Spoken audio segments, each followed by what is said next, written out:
Notre objectif est de vous faire comprendre le principe républicain et le concept de la vie en société. Nous allons commencer à parler de la définition de la laïcité, puis des lois concernant la laïcité. Je vais passer le micro à ma camarade. La laïcité, c'est respecter les opinions des autres, c'est la volonté de ne pas imposer aux autres ses idées et c'est le droit de choisir librement une religion, d'en changer ou de ne pas en avoir.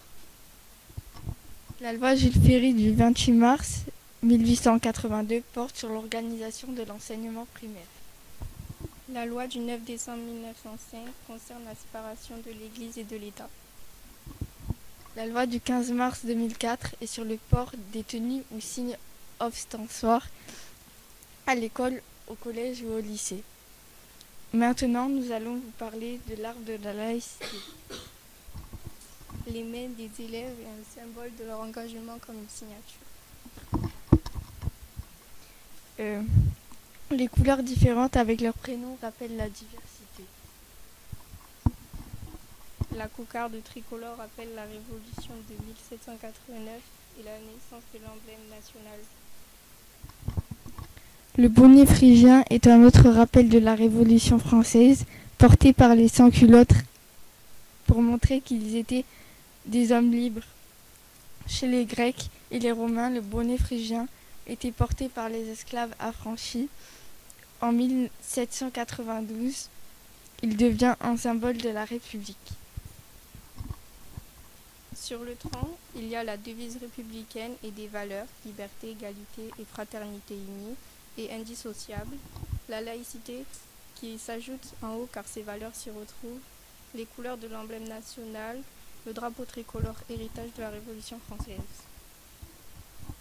La partie représentant le présent de la laïcité est la devise, les valeurs, l'emblème national qui symbolise et qui rappelle les valeurs fondatrices du pays et de la République. Pour finir, nous allons vous parler des racines qui portent les noms des hommes qui ont porté l'idée. Condorcet, il présente en 1792 un premier projet d'une instruction publique pour les garçons et des filles en France, écoles, collèges, lycées et instituts, pour former les enseignants. Une petite partie seulement sera retenue, l'école primaire. Victor Hugo. L'Église chez elle et l'État chez lui est une citation extraite d'un discours de Victor Hugo prononcé en 1850 à l'Assemblée nationale. Cette phrase qui évoque la séparation de l'Église et de l'État, telle que le souhaite l'écrivain français, sera souvent reprise pour exprimer l'application de la laïcité, notamment en 1905, lors de l'application de la loi de séparation des Églises et de l'État. Jules Ferry, homme politique qui est à l'origine en 1882 de la loi sur l'organisation de l'enseignement primaire, qui institue la laïcité des enseignements et la stricte neutralité.